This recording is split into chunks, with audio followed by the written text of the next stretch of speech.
Hello and welcome back to the Higher Paradigm YouTube channel and podcast. I am your host, Laura. It has been about a month or so since our last episode of season 2. It has been a wild ride of a month, to be quite honest. And I want to share everything that's been going on in my world this month. But before I do, I want to encourage you, if you haven't done so already, to subscribe to this YouTube channel, to stay up to date on new episodes, to support the channel, to follow on Spotify or Apple Podcasts. And please feel free to share this episode or this podcast with anyone you believe would resonate with its content. The mission and the purpose of this podcast is to grow in like-minded community, to have more deep and meaningful conversations, to share spiritual truths, to question the narratives that may have been instilled into us, and to offer an perspective on how we can access more of our own intuitive gifts, how we can deepen in our relationship with spirit, with the divine, with God, how we can deepen in our sacred femininity. I just pray that we cultivate a space that feels safe and holy and sacred and is open and receptive to any and all of the topics that we discuss here. Okay, so let's chat. I'd love to share with you what has been going on with me in the month of October. It's so freaking crazy how much can happen in one freaking month. There's layer upon layer that I desire to share with you. My life as a healer and a woman who is committed to deepening in my faith and my relationship to not only God, but those in spirit that I deeply feel like cellularly connected to. And the onset of challenges that you are called to face as a healer, as a woman who is committed to spirituality, to faith, to this journey of healing and growth and transformation and commitment to your higher purpose. And so when good things happen or positive or holy things happen, they are, in my experience, quickly followed up with really significant challenges. So, yeah, the month of October was insanity in the best way, of course. I'm always so grateful for the different ways that I am being shown and I am being given an opportunity to grow even more, to deepen even more in my faith, in my truth, and the ability to use my voice for the good from love, but also, standing for something that is very, very important to me. And that is essentially what transpired over the month of October. So my month of October started off with ceremony and connecting more deeply with Mother Mary. And I'm doing this through my own ritual, my own meditation, my own relationship to her, but I also am accessing activations within my spiritual DNA through the use of the Sophia Code. This is a book written by Kai Ra or Kai Ray, and she is a channel for divine wisdom, for connecting in with specifically feminine ascended masters. So it's considered in her book, the Sophia Dragon Tribe.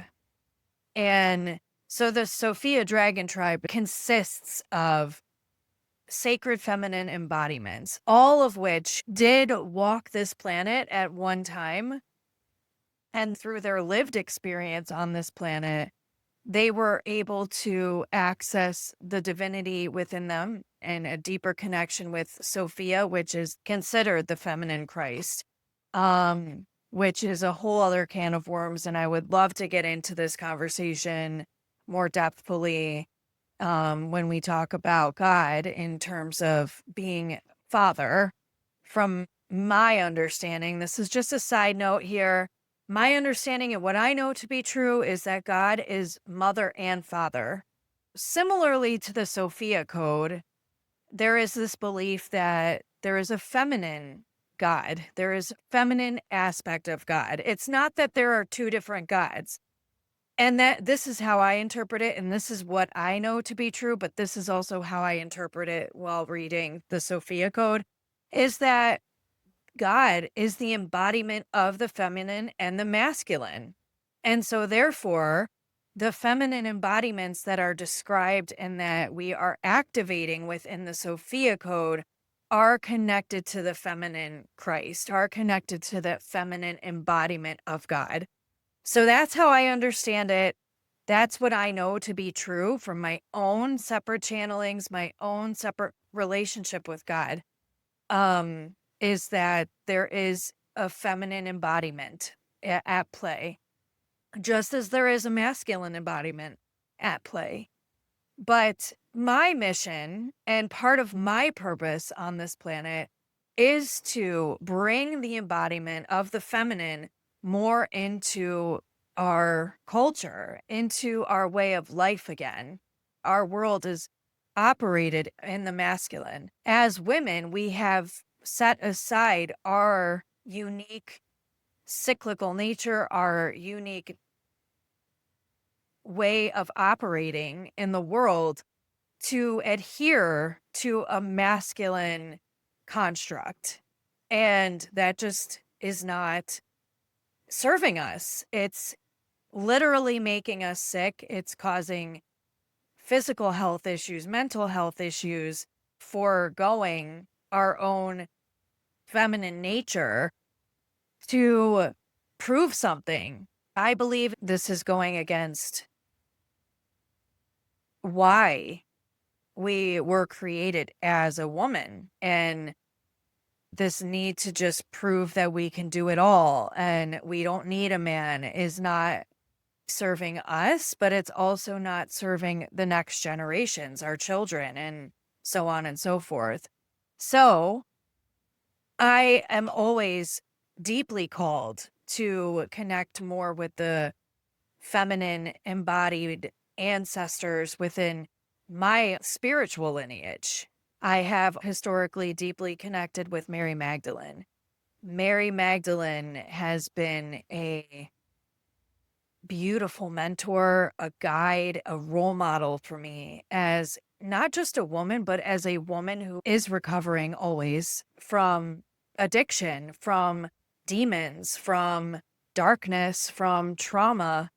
She has shown me the way to come back to love, to walk the path of love, to remember compassion, to remember my truth, to feel safe, to be different, to feel safe, to align myself with God and the purpose of God creating me. And she has actually guided me to connect with Jesus because I was angry with Jesus. I had my own wounding, my own healing to do around the relationship with Jesus. And it was through Mary Magdalene and her devotion and her commitment and her words spoken through me that I was able to reconnect and reunite with Jesus in such a ineffable way. I can't even describe it. But anywho, it's my journey, like connecting with my spiritual DNA lineage, Mary Magdalene and now Mother Mary. I've also connected in with Isis and Hathor. I appreciate Isis and Hathor, of course, but there wasn't something soul resonant with them as much as it is Mary Magdalene and Mother Mary. So now I'm connecting in with Mother Mary, and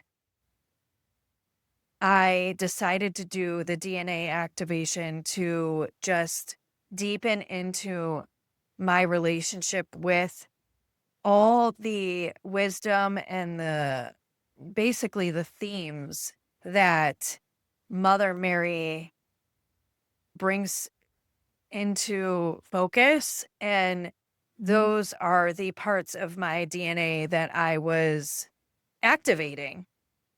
I am an avid journaler. I'm an avid writer. So, of course, I did journal on the experience with Mother Mary, and I want to share some of it with you. Okay. I'm not going to read the whole entry. I'm going to start with this particular day. Reading Mother Mary's transmission, she states she was part of the Essene people. Upon reading this, a wave of life force energy surged through me. I was immediately reminded of a friend who had recommended the book The Essene Gospel of Peace because she felt I was an Essene in a past life based on my channelings. When she told me that, my body had lit up, confirming its truth. Now seeing Mother Mary confirm her Essene connection, I was guided to look up the Essene Gospel of Peace. I was overcome with shock and gratitude when I read the description, which referred to God as Mother Father. This is exactly what had channeled through me recently, a radical idea compared to Christian beliefs, and I had been nervous to share it. Finding this confirmation felt like magic happening in real time and offered an immense level of validation. Further descriptions in the gospel also confirmed other things I had channeled. It was an ineffable experience of God working through me, providing immediate confirmations right before my eyes. I was also reminded of a vision I had the night before of a praying mantis, whose spiritual meaning is trust in your intuition, be patient, and be still. This message was clear. Trust what channels through you. Validation is coming.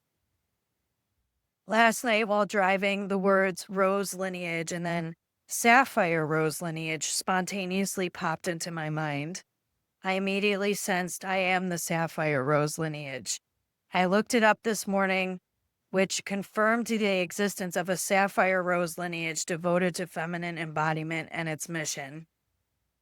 One takes ownership of it by practicing and embodying its mission, as it is a soul resonance, a part of who you already are that you are reclaiming.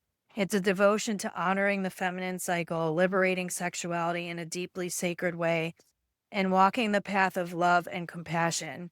Most importantly, it's about staying in your truth and being an oracle, a vessel for divine wisdom, intelligence, and God's truth.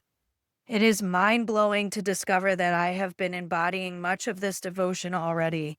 While we all have this divinity, I feel my purpose is to show others how accessible it is within them. Today, I did the Mother Mary activation in the Sophia Code. I danced beforehand to shake and move energy, and then I was taken to another dimension. I could feel things shifting on a cellular level. During the final song, including Ancient Mother, I was guided by Mother Mary and Mary Magdalene into a deep, deep cave. We went down and up stone stairs to a platform. I saw a book with the Roman numeral 5, Mary Magdalene's key code, that changed to a 4, Mother Mary's key code. I held a key up, and Divine Mother, Father, God met it with light, twisting it into shapes like DNA. It felt like I was watching the deepest cellular changes in my body, realizing I am a cave of wonder, a cave of secrets, wisdom, and mystery. I saw a lot of gold and sapphire, which has been the color of my envisioned energy for a long time. My September birthstone is also sapphire. Everything feels like it's falling into place, showing me how my whole life has been preparing me to remember who I am. We continued through the cave, which was lit by lanterns, into a bright white room with a white light table. Jesus and another white-haired man were present, and I sensed an indigenous chief. Then they stepped back, and all the feminine embodiments of the lineage stepped forward, held hands with me, and welcomed me home again. Mother Mary then placed her forehead to mine, anointing me. Finally, I heard a message, which felt like it was from Sophia, Mother God. There are many doors that are open for you now. Don't be afraid to walk through them. We are right here with you. We will be with you every step of the way. You came to this planet to do this. You are bringing forth this wisdom, this knowledge, this truth, this love onto the planet. Don't be afraid. I saw several golden doors with carvings opening. A woman from the lineage, all in white, walked through one, and the other side was all white light, not a dark abyss. I followed, stepping over the threshold into the wave of light, which was accompanied by the sound of ocean waves. Mother, Father, God also shared that humans were created from water, not dust, and Mother God birthed them into the world, meaning Eve was not created from Adam's rib. When I finished, I opened my eyes with tears rolling down my face, feeling like I had woken up for the first time. This is a new layer of awakening, and I am incredibly blessed and grateful. This activation will likely energize and grant access to more of my gifts, opening doors in both the spiritual and physical world in relationship with the Sapphire Rose lineage. There is so much more potential opening up for me, and I am excited. So that is all a true story. I document everything that I experience, and that is exactly how, to be in a meditation like that and to have that experience and to describe it in words is, you can't do justice to its actual experience. If you are an intuitive, you know a lot of times what channels through you is difficult to articulate in words. It's right there in your brain, but then actually speaking, it doesn't always come out as clear. So to transcribe my experience so as clearly as I did, I am truly grateful and blessed. And I am truly grateful to share it on this podcast because if you know that there's a depth, a well of wisdom, a well of connection deep within you, trust that and keep doing what you feel called to do to grow more spiritually intellectual or spiritually intuitive, in my opinion and in my experience, to get to this depth of connection with the divine, with sacred feminine ancestors or ascended masters, with God, is going deep into your own healing. And as I shared, every time I go deep into ceremony with the spiritual guides and teachers and healers and masters and God, I am then called to go deeper into my own healing. And I am also called to practice what I preach. There was more to the story. There's more to that particular journal entry. And the timeline was about 3 weeks ish. The journey started on the fall equinox, and that cracked something open within me. And then I just let things integrate, and I just stayed present with the journey of deepening into this relationship with Mother Mary. And then I did share that within the journal entry, that was when I felt called to go into this DNA activation and cultivate an even more true and sacred relationship with Mother Mary, one that has always been there, right? This relationship I have with Mary has always been here, but I had to peel back layer after layer of anger, of fear, of limitation, of grief to finally recognize that she has been a part of me all along. She could never leave me because she is a part of my soul's lineage. And so all of that happened. And then the next week we went camping, and it's typically a really beautiful experience with the family. It's evolved significantly over the last several years because of severing ties with my family of origin. They were a part of it for a long time. When we severed ties from this family, then they no longer were coming, and there was shifts and adjustments that were being made. And we thought that this year it was finally like the new normal, but God help us let it not be the new normal, because it was the most challenging. And I'm so turned off by camping at this point because of the things that happened during that trip. I know that it was the company that we were keeping and the things that were going on, and it just was really heavy. And there was a lot of stress and a lot of overwhelming things going on. And my children endured some trauma that resonated with like a snippet of my childhood trauma.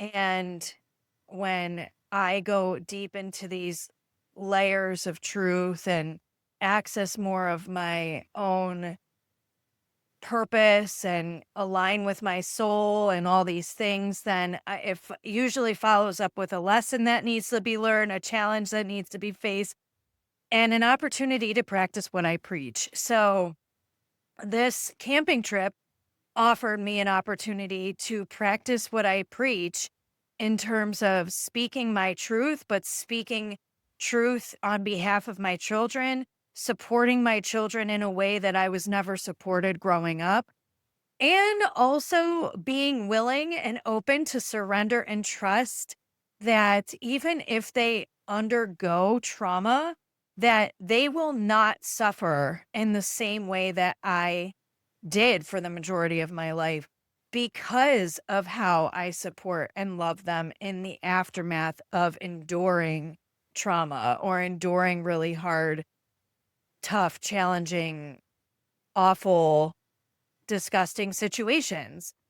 So that was something that I had to step into. And again, an opportunity to practice what I preach and also show up for my children while showing up for those versions of me that endured significant childhood trauma, abuse, and just a lot of things that wounded me and caused me a lot of suffering in the aftermath of it, because I was never really supported in the ways that I needed to be by my mother or father.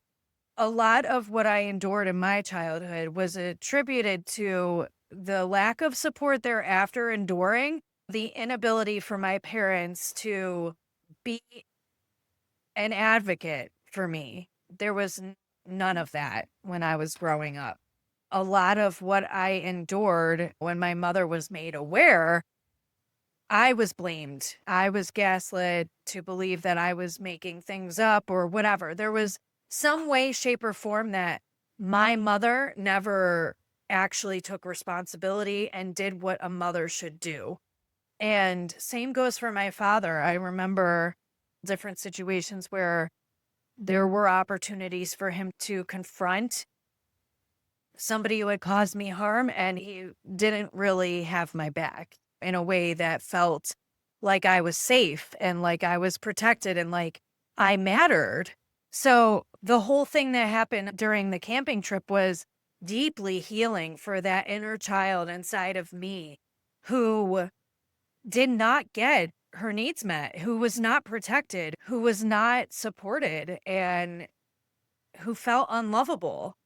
And it is through the relationship that I've cultivated with my daughters when they go through awful things that makes a big difference, not only in their lives, but also in my own healing, because I'm remothering myself. I'm taking full responsibility for my own healing through how I'm showing up for my kids. Show that part of me that this is possible, that this is what our kids deserve. I got to experience firsthand mother bear and the archetype of the fire breathing dragon, because I did my best to just stand in my power while confronting the situation without name calling or insulting. Or, I grew up in a household where when you call somebody out, you also throw insults and name call and just make the other person that you're yelling at feel really bad. But I know that does not work and it does not drive the point home. So I really stood in my power and supported my daughters while speaking very clearly and with conviction and with assertion and with emotion. I mean, the way that I confronted this was very from that place of fire breathing dragon. I was angry and enraged, rightfully so, given the circumstances. And instead of trying to be polite or trying to keep the peace, I stood in that fire breathing dragon energy and I was really proud of myself. I confronted it. It felt liberating. It felt like I was doing such a good thing for my daughters, but it also felt like I was doing such a deeply nourishing and healing thing for myself. But that then followed up with deeper emotions, deeper layers of rage, deeper layers of pain that I really had to face. It's a good thing that it all happened that way, because while feeling these things through and letting it move, I was then able to see clearly that my anger and my rage was feeling this lack of control. I have done my best to put a bubble around my daughters. I have made sure that toxic relationships aren't in their lives. My husband and I are very, I guess you would call this these days, kind of strict. And my oldest daughter, does say that we are strict as parents. I don't think we're strict. I think we just have expectations and we just have rules, and all of them are in place to protect our girls. Regardless of all of the things that we do and our due diligence, you know, things still happened and we were right there. And I think that part of my rage and my anger was because I do my darndest to control their environment, and yet something out of my control still happened. So I really had to let go of this idea that I can prevent them, which of course consciously I know I can't stop them from enduring pain and trauma, nor do I actually want to, because I do believe that, going through their own trials and tribulations, for all of us, it's absolutely necessary for our growth, for maturity, for wisdom, for experience, to know how to operate in the world.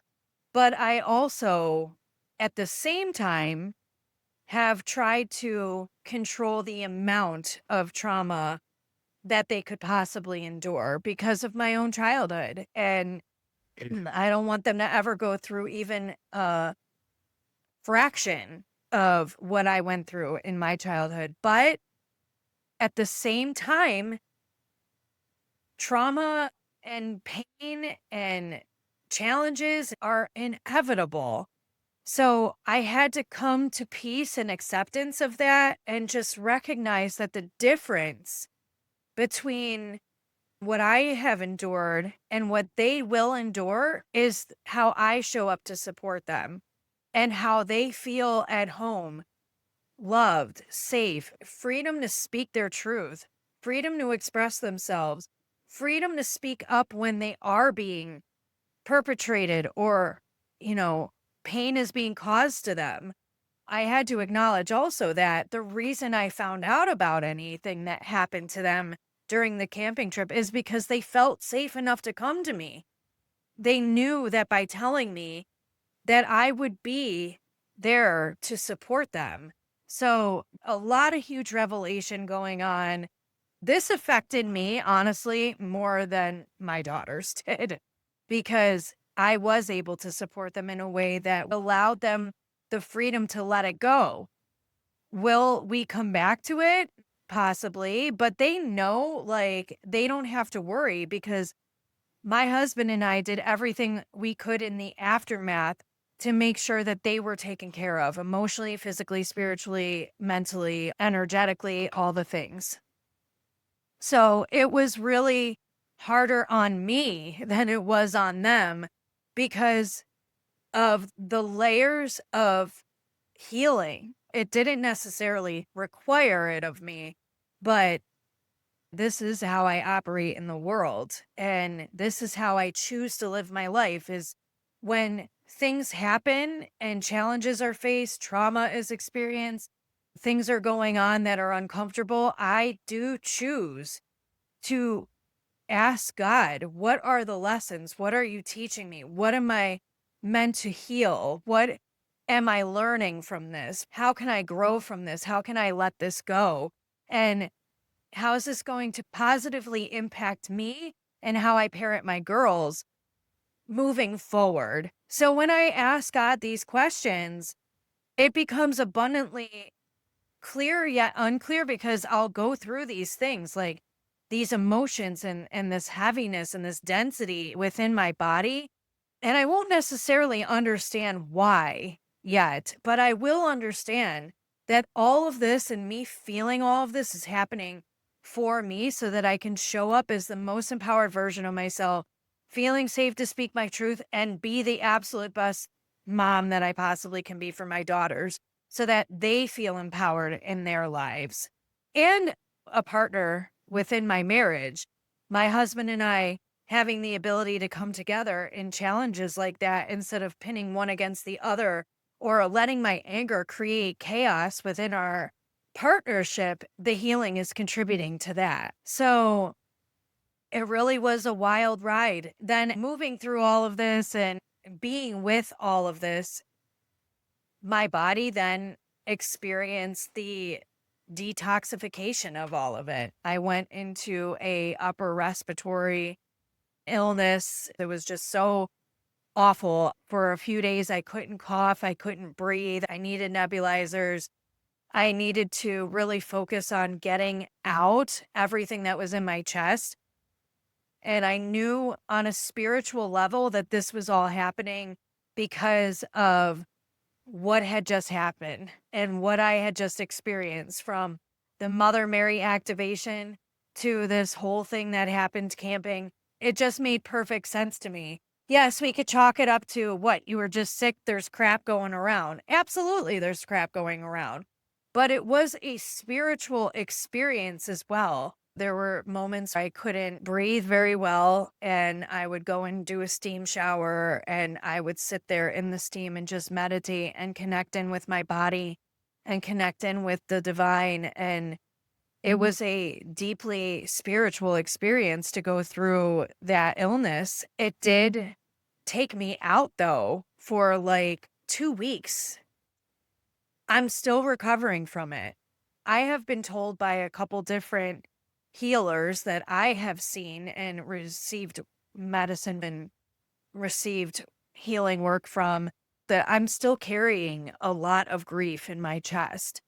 And it made complete sense to me that that grief was moving with the gunk and the yuck and, everything that was coming out. And it makes sense to me why I was also, from a spiritual perspective, having difficulty getting it out to begin with. Like it doesn't want to leave, sort of thing.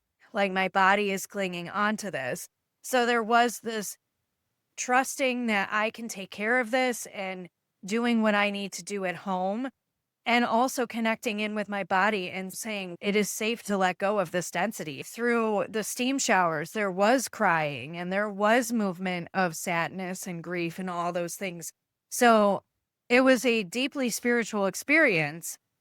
The second week of being sick was leading up to this beautiful event, this networking event for healers that my dear friend and I put together and co-collaborated on.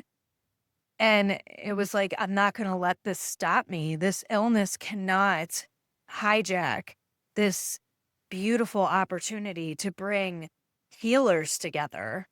And fortunately, I was able to do all of the home remedies that I felt called to do that really worked for me.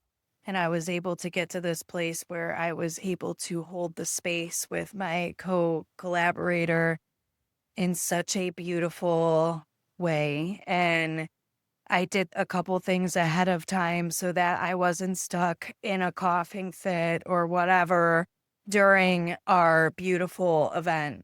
Leading up to it, though, it really did feel like, oh my gosh, is something inside of me trying to stop me from facilitating this? Because it really did feel like I was stepping into a new level version of myself by creating a space like this for like-minded women and healers. I got there, I did it, and it was beyond our expectations. It was incredible. And yeah, with that being said, this networking event is held locally in Western New York. We are not promoting it or talking about it on social media. Both my dear friend Allie and I do not desire to promote or market or grow this on social media. This isn't more of a grassroots effort. We want to create and build community, grow our businesses, all the things off of Facebook and Instagram. I know Allie feels similarly. I personally do not enjoy being on Facebook or Instagram, and it just does not feel like the space for me. These spaces feel more negative than positive for me. I have been trying for like the last 6 years to build a community on social media, and it just never feels quite right. Content creation in that way just takes up way too much of my time and energy. And I just don't feel like building my business on Instagram and Facebook in particular feels authentic to my message, my mission, my purpose, and who I'm here to serve. So, that being said, Allie and I both feel that those that we're here to come together in community with might share in that similar point of view. And if not, if they're growing on social media, that is totally fine. But interestingly, the women that showed up in the space with us, they also feel similarly. So there are healers within our community, and I think more in this country. It's like a pullback from social media going on, feeling less need or less desire to show up on social media, and maybe are more intrigued or attracted to this more grassroots effort that both Allie and I are cultivating with specifically this healers networking event, which will be cross quarterly, so mid-season every season, which is very exciting. We will focus on various themes and various topics of conversation, and we will also play around with different ways that we can receive and give medicine to one another as healers, because we feel it is so important that in order to support and understand what another healer is offering, it is important to receive their medicine. We have Thanksgiving right around the corner and then Christmas thereafter. So my hope is to actually get back into batch creating my podcast episodes so that I can make sure that I am showing up consistently for you and I have an episode out at least once a week. My goal for the new year is to get to a place where I am able to create 2 episodes a week for you guys. So that's the goal. I've got a lot going on behind the scenes. I finally finished up all of my back end stuff that I wanted to finish for the last several months. for Sacred Healing with Laura. My sister and I are getting a postpartum meal service business off the ground. It's called Happy Harvest. I have started making our elderberry syrup, so we've got that, but getting the menu out there and all set. And then obviously, like this podcast, these are my 3 top priorities right now. And, trying to do all these things, I'm just trying to check things off. I can't say I'm finding a balance because that's not necessarily true. I go where I feel led. I know what I have to do. So once I feel more grounded, I will definitely have more time and space to be way more consistent for this podcast. I will leave it here for now. That is the lowdown on what's been going on for me over here in October. I would love to hear from you and hear what you've been moving through, what's been going on for you. If you feel called, feel free to share in the comments below so we can start a community conversation. And again, please feel free to share this podcast with anyone you believe would resonate with it, who is looking for a community of like-minded thinking, deeper healing, deeper truth-telling, intuitive development, connecting with God, dismantling the constructs of everything we've ever known to be true, all the things. Like, subscribe, or follow this YouTube channel and podcast. I will leave it there for now. I look forward to connecting with you again in the next episode. Much love and many blessings to you.